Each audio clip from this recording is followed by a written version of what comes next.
Hello and welcome to Polk Pioneers Oral History Program, a collaboration between the Polk County Historical Association, the Polk County History Center, and PGTV. I'm Lloyd Harris, President of the Polk County Historical Association, and I'd like to thank you for joining us today as I have the pleasure of interviewing our special guest and Polk Pioneer, Mrs. Martha Ann Abbott Post, who was born in Bartow and has lived here for most of her 85 years. Mrs. Post, thank you for joining us today, and let's begin with your story. And so, as a Polk Pioneer, of course, how long have you lived in Polk County? Well, I was born in Bartow at the hospital that's still out there, and my brother was born here too. So when I was 3 years old, my daddy had gone to Georgia Tech, and I imagine that's why we moved back up there. He was from Plant City, and he worked his way through school, got an electrical engineering degree. So we moved up to Atlanta, Georgia. And we lived there for a little while renting, and then we moved out to Decatur, Georgia. And that's where I went to school and grew up and got married. And then my husband and I came back to Bartow in 1959 when my son was 4 months old, to live beside my grandmother. Wow. Now, you were born what year? 1937, okay. Now, I understand it, as we were talking beforehand, before this interview, that you are one of those unique Floridians in that your ancestry can track back generation by generation to a point before Florida was a state and even earlier. So you are a unique Florida pioneer as well as a Polk County pioneer. Can you speak to that? Well, it's on my daddy's side. Right. So because of the internet having so many places you can go for information, I was tracing it back to William Ward, who came to Florida before it was a state. So then I found out about the Florida Pioneer, and so I started with him, and I went through, he would be my great-great-grandfather, I think. So 4 generations back. So I'm the 5th generation from him. And before Florida was a state would have been 1845, yes, I think. Right. So yeah, so he came in wow, 1840. what a lineage. And also they are settled here in and around Polk County. Let's talk about your childhood for a moment. I understood you had some childhood friends that were twins. Can you talk to us about those? Well, they lived, we would come to visit my grandmother. I came to Bartow every summer after we moved up to Decatur. So there were 2 twins that we played with, and there were a few other children that were good friends of mine that we played with, but Mona and Myra, I think, was their names. That's all I remember. Well, those are good names. Yeah. Also, can you tell me about some of the stuff you might have done when you were in Decatur, Georgia, in school? I think you mentioned camp at one time and playing athletics in school. So can you share some of those? Well, I was a campfire girl, so that's why I went to Camp Okay. Toccoa in Georgia. We played, well, when we moved to Decatur, we lived behind the playground for the Glenwood School. So I had a playground to go back there. It was hills I could ride down when they had the snow. I could sled down the hills, and played baseball, basketball, and football back there. And one day I was out there playing football. I was about 8, 10 years old, and I was wearing my uniform that my mother had bought me. I don't know why she did. But my mother yelled at me, because it was right behind the house, "Martha Ann, you come home. I don't want you playing with those boys." But I played baseball with the boys. And my brother was only a year and 3 months younger than me, so we were like twins growing up. You were pretty tight with your brother. And we played all the time together, so I grew up playing sports. That's Absolutely. my life was sports, all my life practically. Now, your childhood also extended into church activities too. Yes. So can you tell us a little bit about that in Decatur, Georgia? Well, the first I remember is we went to Druid Hills Baptist Church. Dr. Louis D. Newton was the pastor. Then when we moved to Decatur, the other house in Decatur we moved to, we went to the First Baptist Church. So I grew up from childhood in church. And I started singing in the choir when I was 12. I dedicated my life to Christ, and I grew up in the church, so that was been how I've been raised, really. Very interactive and very social as well as dutiful as well, and athletic. Well, I think that you had shared with me during our pre-interview a picture of a unique friend that you had in childhood, four-legged. Can you speak to that? I'm talking about your equine friend. Tiny, yes. Yes, Tiny. Yes, when we'd visit my grandmother, there was a pasture below us, below the house, next, well, from the mean lady lived. And they had a horse named Tiny, and they would let me ride it. I've got a picture of that, by the way. And that would be here in Bartow. Bartow. Bartow, Florida, yes, okay. And of course, you came down here to visit grandmother, but can you tell us a little bit about mom, dad, and your grandparents? Yeah. Well, when we came to visit my grandparents, my granddaddy was George Ellis, and he was the house painter for the whole city of Bartow. He came from Butler, Kentucky to Fort Meade in 1909, and why he did, I don't know. I've tried to figure that out. Why would anybody come that far? My grandmother was the love of my life. I just loved my grandmother.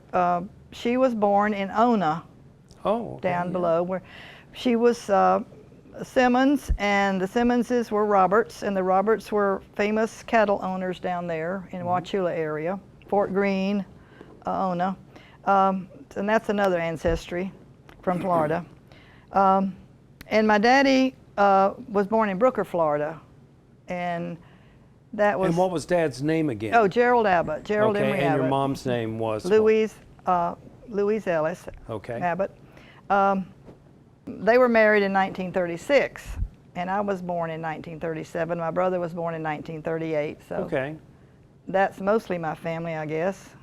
But my daddy's family from Plant City, one thing good is my granddaddy was the chief of police of Plant City back then, James Abbott. Yeah. I'm sure they have his photograph over there somewhere. It is. Yeah. Tell me about what, you may have mentioned it just slightly, but what was his occupation? And was your mom employed anywhere? My daddy worked for IMC, and then he worked for the government in Atlanta. And then he became an insurance adjuster or insurance inspector for the Aetna Life Insurance Company. And that's where most of his life was spent doing that. And he did a lot of traveling for that. So he was gone a lot when I grew up as an adult, into my adulthood. And my husband's ancestry, he goes back to the original Thomas Hooker. Reverend Thomas Hooker came to in the early 1600s, and they established a town of Hartford, Connecticut. And so my husband's Stephen Post, his name is on that founder stone of Hartford, Connecticut. Well, when I started looking at all the names, William Spencer stood out. William Spencer was my ancestor also. So 400 years ago, my husband's ancestor and my ancestor were on the founder stone and founded Hartford, Connecticut. And then you just met at Mercer University, and the rest is history. Isn't that something? That's something. That still boggles my mind. But his father also was worked on the Empire State Building and all those buildings in New York, because his grandfather was Post and McCord, and they were the steel contractors for the Empire State Building. Wow, that's something too. Yeah. That's quite a history. Yeah. And somewhere way back down the road, you and I might even end up being related. That's as right. we research our own family trees. They seem to kind of parallel each other over the centuries, if you will. Very good. Now, also your love of baseball as a child. I think during our interview you mentioned that your grandfather also liked baseball. So can you share that with us? Yeah. In fact, my granddaddy, he would take us to the ball games. You know where the C&C Bank was? Yes. That's where the ball field was. And we'd go play. He would take us there. And but in 1954, he was at a baseball game there, and he died of a heart attack. So. At the Bartow Athletic Field? Yeah. Wow. He loved baseball. Yeah. But that made my love for softball, which became a big part of my life too. Sure, okay. And your grandmother also was employed here in Bartow, and this is the folks that lived here in Bartow that you came back to visit. What did she work at? At first, my grandmother, I've got a picture of her with the original Polk Democrat. She was a typesetter, and I remember her talking about getting ink all over herself.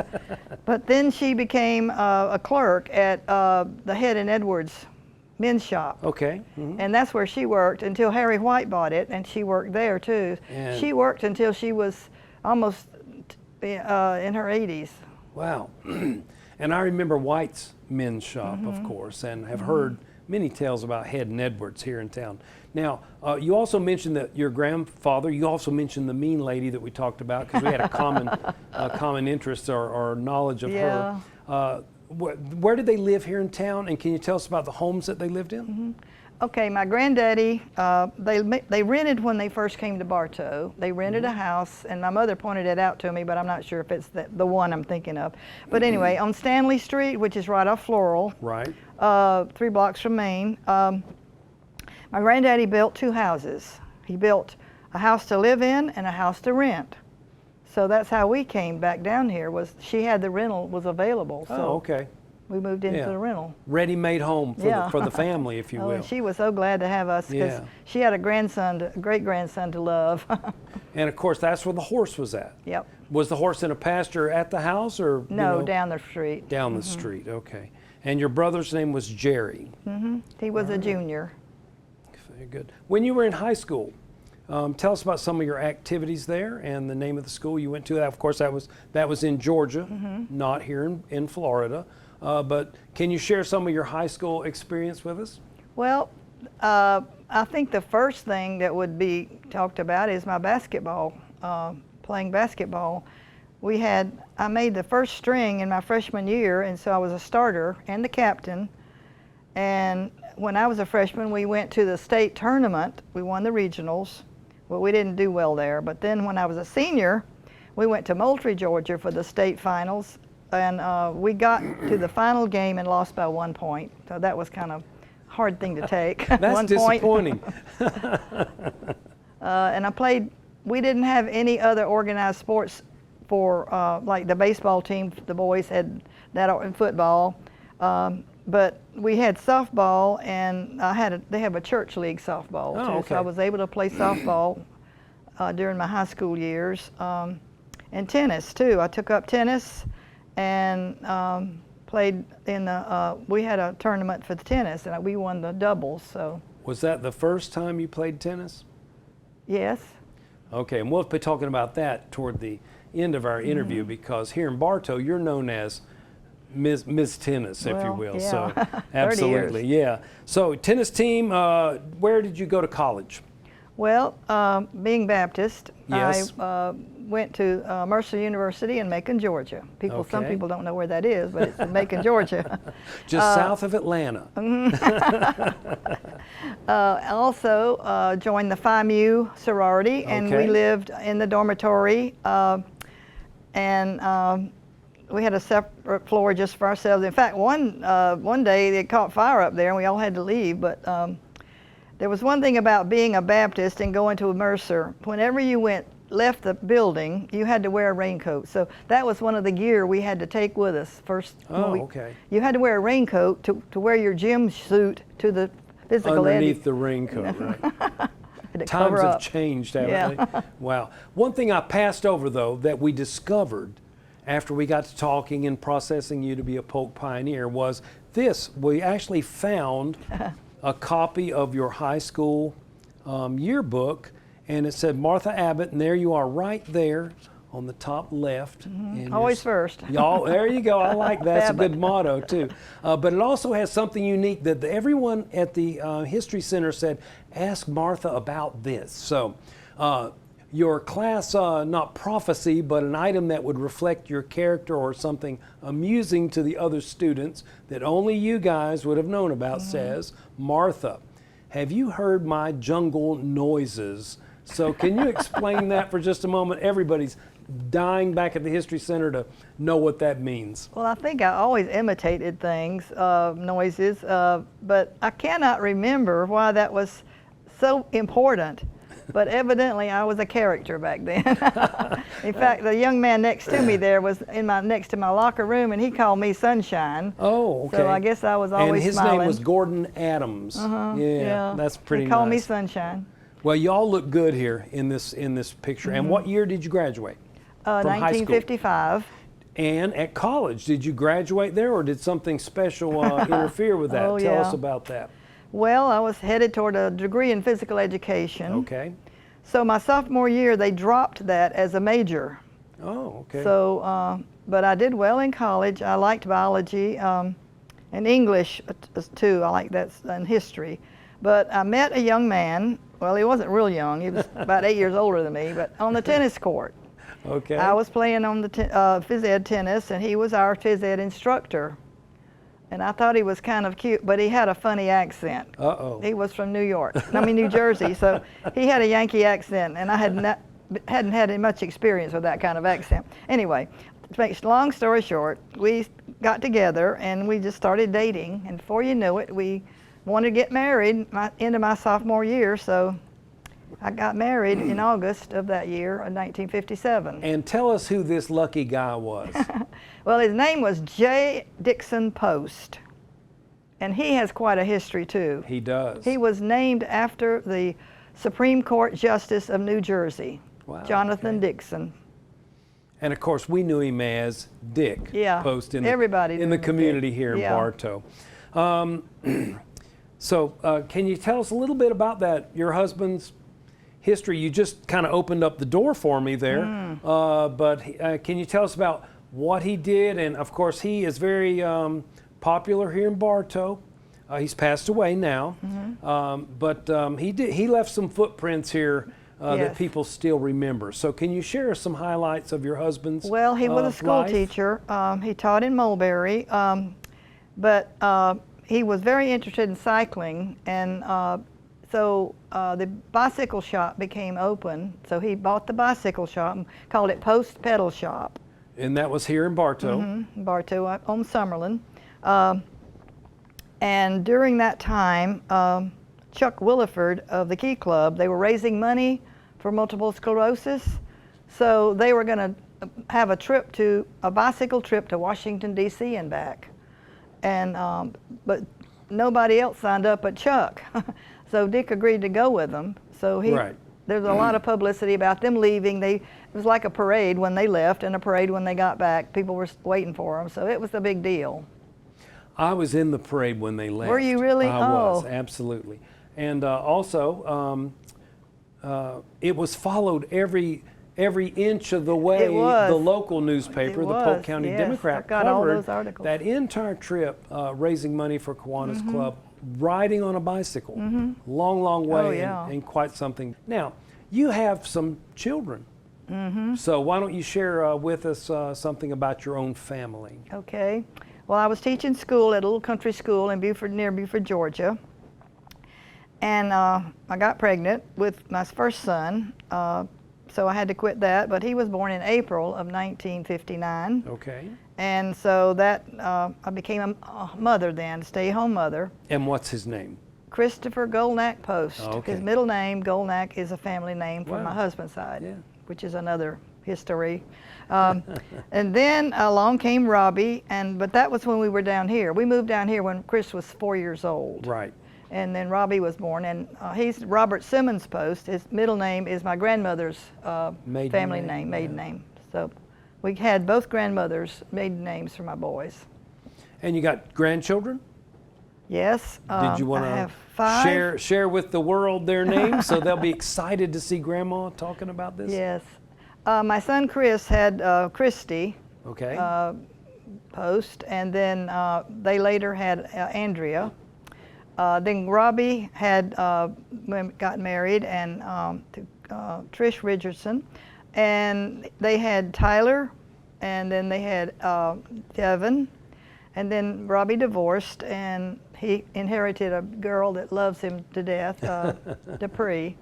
yeah. So I've got a step-granddaughter, but Christy has 2, so I've got 2 great-grandchildren. And a wonderful family. Did you have personally, because we said that you had moved to Georgia, I think, in 1940. What was that, the key thing? Right before World War II. Yes. So I'm sure that as World War II, the United States entered into World War II, you would have had at least been close to things that were military. Were you involved in the military yourself, or were mom and dad involved? Can you express something to that? Well, there are Military service. two things. My daddy evidently, I don't know why, I've never been able to ask him that. Right. My daddy could not serve evidently, but he was an air raid warden. So I remember we had air raid drills, which was kind of scary because Absolutely. I imagined airplanes flying over Sure. and dropping bombs. But then I discovered that my great uncle Clyde Simmons was actually at Pearl Harbor when it was attacked. And was he in the Navy, Marines, Army? Seabees. Seabees, okay. They were loading cargo on one of the ships, and so he was a witness to all that happened. That's eventful. So CB is, for those who don't know, is a Navy construction battalion. So he was right there in the middle of all that on December 7th. And Dad, of course, was an air raid warden. People don't realize too much about that. My own mother also has the same experiences of being scared. Did you go through blackouts and things like that as well? Yes, we did. Was your brother in service, Yes. Jerry? Yep. My brother went to Georgia Tech, Okay. and he was in the Naval ROTC. And when he had to do his tour of the Med, they had a Mediterranean tour, I think 6 weeks long, I don't know. But he was on the USS Saratoga. It caught fire. Oh yes, that's something that's really unique to that. So he was on that. history, But yeah. then he was Georgia Tech graduate, and so he eventually wasn't long after that he was married that they moved to Dearborn, Michigan, and he worked for Ford Motor Company. Okay. Helped design cars. Yeah. Oh wow, that's quite a career. Let's talk about yourself now. Talk about careers. Tell me about starting with, you were a teacher at an elementary school. You've already mentioned that. You came back to Bartow in '59, but then you get involved in something that you also shared with me. We had a relationship at one point. Yeah. So talk to us about tennis. Okay. Well, I was playing tennis tournaments and taking lessons from Al Robinson, who was the director or superintendent of the recreation department. So Jordan Park is where it still is, but they've made it into some other courts now. But that's where I took the lessons from him. And so when they built the Civic Center tennis courts, Al said, "How would you like to teach some classes in tennis?" And I said, "Well, I guess I can, because I love to teach anyway." But so I got some books on how to teach tennis and organize, and studied those books, and I started classes. They got a ladies group of classes, and they're still doing. Some of them are still playing. They are, yeah. Another thing that happened was I noticed that over there we had the little baseball field for Little League. Right. So it just hit me all of a sudden, well, why don't we have something like that for tennis? So I started a little boys tennis league. Yes. And I had 4 teams, the Racketeers, the Lobsters, and named them 4 teams. And they would play matches against each other, Right. like Little League Baseball. Sure. Well, it caught the attention of the Florida Tennis Association. So they would come visit me and look at my program that I had run, and I had 20 something, had more than 20 boys. I had a lot of kids, and they got very interested in my team tennis. So they decided to start a statewide team tennis, and we had our very first tournament over in Clearwater, and my little team went, and we had boys and girls both playing together. Girls doubles, girls singles, and mixed doubles and boys like that. So, and so our team, I don't remember how we did that, but I've got a picture of my first team. Wow. And you are the originator, the founder, if you will, of that junior movement with the Florida State Tennis Association. That's so commendable. And I don't think I knew that when we talked before. Not too many people do. I don't think we shared that when in the pre-interview. That's okay. That's wonderful. You also hosted tournaments.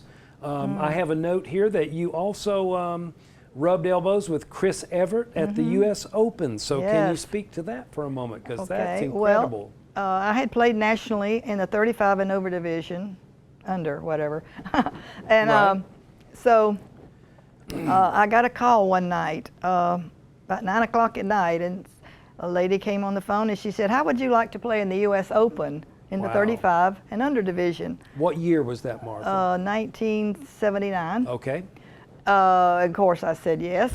absolutely. Which involved a lot of planning because you got to get an airplane. But anyway, Chris, my son Chris, was young then. He was about 18 or 19, and he would go with me. So the whole plane trip up there is memorable because it was Hurricane David was Yeah, chasing us I up do there. remember So that. we went up there on the plane in the clouds, landed in New York, and I've never seen a place like that in my life. It was just all these tall buildings, but we got to the and stayed. They paid for us to play, and stay there in the motel. Everything was paid for. So when I went into the locker room the first time, there were all these famous tennis players in there, men and women that I had been watching play tennis for many, many years, which was so exciting to see them in person. Oh, I'm sure, yes. I opened the door to go into the room, and there was Martina Navratilova right there in my face. You got some memories there. Of course, you said all the way back to when you were a young girl in Georgia, you started playing tennis. Yes. But here in Bartow, you are just the foundation of tennis locally here in Polk County, especially here in Bartow. So, and I say that too because all my knowledge of tennis came from you. And so thank you for being my instructor back in 1973. Yes. So you were my instructor, and I had fond memories of that and shared some of them with you. But right now, when somebody in Bartow says Martha Post, they're either going to think one of two things, or both, but they'll be thinking either tennis or your love, which is art. And so can you share some of your foundational background as an artist? Because we've got displayed here in the room here some of your artwork, and this is just not even the tip of the iceberg because you've done hundreds. I know that you've done all the line, pen, and ink drawings of historical churches in the community and other things. So why don't you share some of that with us and tell us what all you've done and how you started and how you come up with this beautiful, beautiful artwork. And I love it because your interest is also focuses on history. So, Yes. if you will. Well, it's kind of a long story, but I loved drawing when I was a child, first of all. I draw everything. In fact, I found something recently that I'd drawn, and at the top I said, "I did not copy this. I drew it from scratch." But we did not have like art classes and things like that. But so we made posters and had to do drawing. But then, of course, I was into sports. So in college, we played intramural sports, and then to go back to my tennis, when I started my tennis career here in Bartow with the teaching and all, that took up many, many years. I was 10 years as the instructor here in Bartow. Then I did go to other places after that to teach. But I was jogging or running around, or just whatever I was doing. I can't remember, after a tennis tournament that I played nationally. And all of a sudden, my back started hurting. So I ruptured a disc in my back. I had to lay up for 6 months without doing anything. I said, what am I going to do for 6 months? And all of a sudden it clicked to me, art. You loved art when you were a kid. Why not do art? So I started taking some classes. I went to Polk Community and took some classes there. Started out painting Grandma Moses type pictures. And then I got into watercolor because I had trouble making little tiny marks with the pen. All that acrylic stuck up. So I went into watercolor then. So I studied a lot of books, and I'm pretty much self-taught in watercolor. Took some workshops, I did. But my real interest at first was flowers, so I did a lot of flower painting. I loved animals, and I started working on animal paintings. And we have this beautiful panther. Yes, down I here. did one like that for the Florida Wildlife had a contest. They wanted a picture to hang up in one of their offices, so they had a contest. So I did the Florida Panther, and they picked mine for the winner, so that was nice.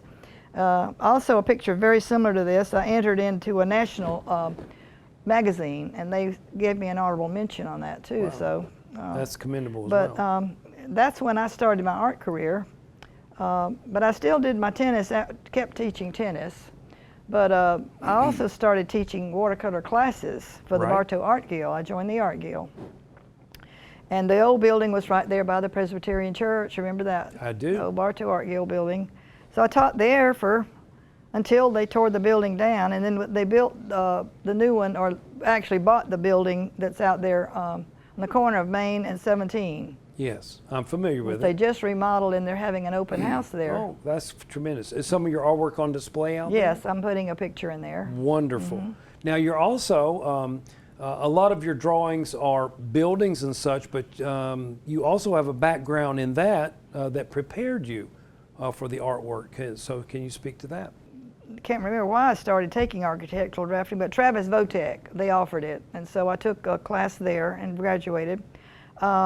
And right after that, they started using the computers, so all that loving of doing all the drafting by hand was kind of passé by then.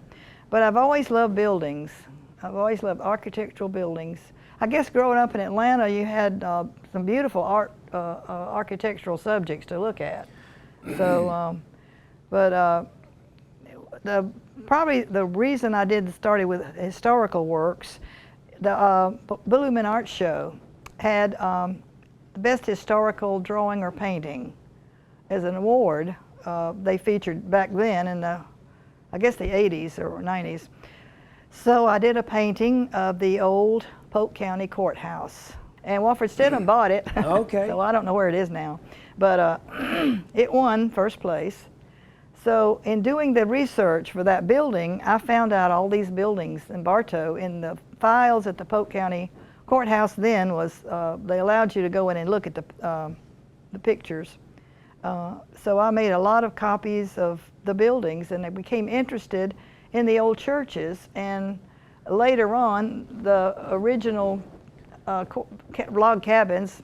So that was my first project, was to reproduce the old original churches in Bartow in pen and ink. And how extensive is that collection? Well, I did all of the churches, and I had trouble with the First Methodist because the picture that was available, only picture that I could find, had the steeple off to the side. I couldn't understand how they could take a picture with the steeple not in the top of the roofs like they usually are. And so you helped me out. You sent me some pictures that you had, and there was the steeple like it should be on the top. So I was able to finally complete the First Methodist original building. Well, and that would have only happened in the last year. I purchased that photograph from a auction house that was in Kansas. Really? Oh. And so I have a photograph that was taken across the top of the buildings Yes. toward the old Methodist church. And of course it identified that the steeple was actually in the middle of the roof line rather than offset to the side. So we kind of answered a historical question, and you aptly illustrated it in a beautiful line pen and ink drawing. Now you also taught classes out of state, I understand yes, too. So yes. Let's hear about Hemlock, North Carolina, I think is what our... My mother and daddy always went to the Hemlock Inn in Bryson City in the late 60s. In North Carolina. In North Carolina. So they went every summer and they stayed there, loved it. They became great friends with everybody there, the people that ran it. It was like a big family thing every time you went. So it was at the top of a mountain, and it was gorgeous up there, and no television, just so at night you sat around and talked with people, rocked on the porches, porch rockers. But I took my artwork up there one summer, and Ella Jo Shells, she saw that and she was just fascinated with my artwork. And she had the idea, because the September is a slow season up there, so she said, well, can you teach some watercolor classes up here, and we'll get people to come to the Hemlock Inn. So I said, okay. So the next year I had it all together, and I got up there, and it was a whole week. I was free for lodging and meals and everything. So. And my mother and daddy were there too. You were an attraction for the inn, basically a draw. Well, it was. It became was, attraction. Absolutely, sure. The thing about it is the same people came back every year. How and wonderful. we always sat at a big round table, and But the same people came back, even those that didn't take the class would come because my mother and daddy had great friends. We had some great friends up there. And so one night I would do a demonstration, and another night the dulcimer people would have they had a dulcimer class. So I learned to play the dulcimer. Oh, wow. So musician as well, we can put on your resume. A dulcimer, okay. I wish we had, that someone could look at all your pictures. I'm just totally fascinated by these watercolors. While we're here and looking at these, you mentioned this one. Can you tell me who this is in this particular drawing here? Well, and then mention that one as well, because we have those on display here in the studio. Well, this is the first one I did of all these three. My kind of, I guess, objective is to take an old photograph, which is not in color because they didn't have color cameras back then, and the photography was pretty bad. So I consider myself a detective because I have to, in doing detail, you have to search out, you know, what does this look like? Yes. Or how can I draw this? So that was my first project. This one here. And that's the 1887 Summerlin Institute here in Bartow. Yes. There was a little drawing of it, and there's also, I found a few pictures that gave me the detail for the front door area. So there were a group of, there was a picture of the group of the kids, that, I guess they were graduates or something, then they'd taken a picture. So I said, wow, there's what the front door looks like. And so you added that into the research and the end product. That makes it fun too for you, I'm sure, because you can research history and it's also visual. Yes. And something's unique about this one that we need to share, and he also is a pioneer. So can you speak to the you mentioned log cabins, but there's somebody that you kind of stuck in there. Well, there is a picture of this old cabin, not a very good picture, and a man is sitting on the little box there, and he has something in his lap. And you can't tell what it is until you really, really get a magnifying glass, and there was a little kitty cat. How well, about I thought, this man has nothing to do, but there was a picture also of Jacob Summerlin sitting like that, exactly in that same pose. So I said, I'm going to put Jacob Summerlin in this picture. So I took that picture, and I had to make it the right size, because when you take a picture from somewhere and put it into another picture, you have to make sure it's the right size. I mean, he couldn't be too big or too small. So that was a problem, is to get it just the right size. And then, I love that picture of Jacob. In fact, I think probably my great-great-grandfather knew him, because he was in the cattle business at the same time. And shipped his cattle to the one Cuba. That lived down near Ono. Robert Roberts. Wow, and I'm sure they did, because that would have been in that area, the prairie where he had his cows as well. But I am so fascinated, Martha, by your artwork, and your watercolors are premier. This is just so professional. But let's talk about one that I know that they probably have embedded in this interview, and that's one that when I was at your home, it absolutely looked like a photograph. But you also not only do wildlife and buildings, but we saw one there of your family. So can you tell us about how you did that? It's just my grandparents and your my grandparents. mother, when she was a year old. Yes. And that's watercolor, but it's more of a brown tone. Sepia. Sepia, okay. Sepia. And how long did it take you to do that one? Well, that's hard to say because I never do clock myself. Oh, okay. But it does take time. First you've got to make a drawing of it, and because watercolor, you have to fix a drawing onto the paper. So you have to draw it first, and then you have to redraw it on the paper through a light box like setup I've got. So that takes time to draw it. It's a process. And then you start painting, and you start in watercolor. I'm going to give you a lesson here. Okay, I need one. In watercolor, you always start with the lightest colors, and you always save the white of the paper. The white of the paper, or anything white in a watercolor, is just the paper. It's the paper, okay. And you save it always. And you have to have an eye to that too, beforehand. So you're so blessed and so talented, Martha. Well, you do other things besides art, tennis, and everything else. Can you tell us something about you do on Sundays? I'm in the choir. Okay, that's what I was fishing for. At the what church? Associate Reformed Presbyterian Church. Okay. I've been there since probably the 1990s, I was raised in the Baptist church, and so I grew up, or not grew up, but I was very well trained in the choir by Paul Puckett and his wife Martha. And so he started a handbell choir, so I was in the handbell choir. Okay, you were in the handbell choir. Yep, I've got pictures of that. So that was until Paul resigned. He had to resign. They made him resign. I didn't like that, but so my husband decided to go to the ARP church for some reason. It was kind of he was always into the Bible and studying the Bible. So what he thought was it, you know. So he started going there. Well, I decided I'd try it too. So when I went inside that church and I saw the architecture, I just fell in love with it. Then I looked at the choir and I saw almost everybody in the choir. So when Janet saw me there, Janet Heitman, she called me up and she wanted me to sing in the choir.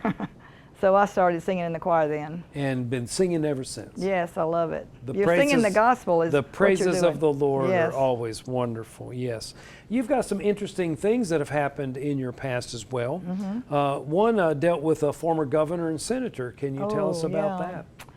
Well, Nancy Prince was the head of the Bartow downtown, I guess, was that. Yeah, but anyway, Downtown Bartow Incorporated, I think was the name of it. So there's two things about that. First, she knew I was an artist, and I'd done pictures like this one, and people were familiar with my artwork. But Nancy said, I want you to do a picture of the courthouse because we're going to sell bricks, and we're going to redo and put these big light poles out there. They put out the new light poles. So I did a great big picture. It was in a piece of paper this big of the courthouse, like they wanted me to show it. So they used that, and then later on they had a Lawton Child's Day. Now I don't remember when that was, what year, but they had a Lawton Child's Day. So she said, would you please paint a picture of the courthouse, again, for Lawton Childs, and we will present it to him that somebody's making a quilt. And so I don't know if there's anything else they gave him, but so I have a picture of that, presenting him the picture of the courthouse. Wow, and that's Lawton Child's Day. And you actually presented him with the painting, and so that's what's so unique. You also, what is your connection with, and I know that it is a big connection with the Blooming Arts Festival itself, which has become an annual event here in Bartow. So kind of tell us how you first started getting into that and involved. Well, the first art shows were down there where the bank is, Broadway, what's it now? It's called... it's a Wells Fargo bank. Yeah, the Wells Fargo Bank. And it used to be called something else. But that's Bartow where Federal. Bartow Federal. That's where they had the art shows, first ones. And that was back in the 80s, probably 85, somewhere in there. But I had been doing these little paintings of like Grandma Moses. So I had quite a few of those to put in there. So I had my paintings hanging out there. So that's the first time I did an art show. So every year the Bartow Art Guild would have the show, and then they moved it around the courthouse. So I entered that show until I was physically unable to load up and put everything up. It takes a while to really get set up there for an art show. But you were one of the first ones involved, and right in the beginning and the origins of that festival. Yes, I was one of the... You also do, I'll call it philanthropic stuff, in that you've done some artwork here locally that I was connected with, and presented or gifted your art. I know that you did to one of the local schools. Can you speak to that? Yes. The military school in particular. I had painted a picture of that school as part of my interest in doing historical work on black and white pictures. So I painted a picture of the original South Florida Military Academy. Is that right? No, got it right. Yeah, it goes by 3 names, Institute and College. Okay. So, yes. So I did a picture of that, and I imagined that the wood trim was dark. So I said, well, it probably was green.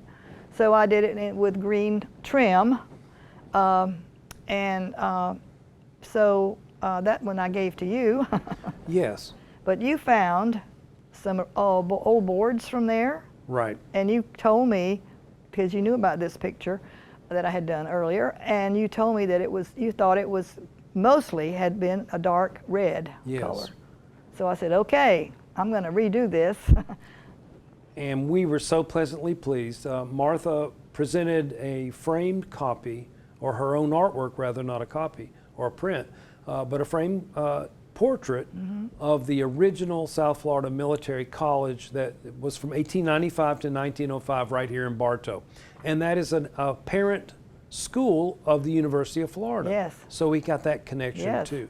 Now your interest is ranged in from log cabins to schools in general, wildlife, panthers, portraits, artwork, churches. It certainly touches all of our lives here in Bartow. Let's say after 8 decades of life on this old earth, what is your philosophy of life and good works? Well, my philosophy of life has always been to leave a little bit of yourself behind, or do something good while you're on this earth, and to try to be a good citizen, a good person, and just, just do the right thing. And that's why I've always tried my best to do whatever I did, I threw myself in.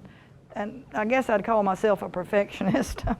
But the main thing that was really exciting for me was to be awarded the Florida Tennis Association Doc Webb Award. It's annually given to people in the state of Florida that have contributed to the tennis of Florida, or bettering your tennis or furthering it.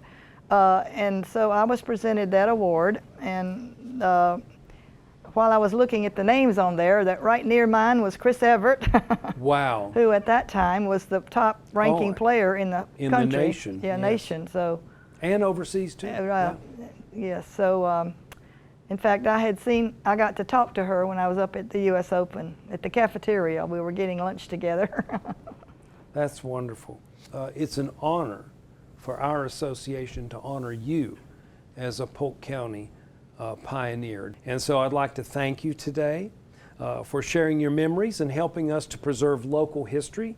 And I'd just like to say congratulations on your selection as a Polk Pioneer for 2023. Thank you. Same here. I really appreciate this. Thank you, Martha. And I'm Lloyd Harris, Polk County Historical Association. Would like to say thank you for sharing your time with us today. Thank you for watching.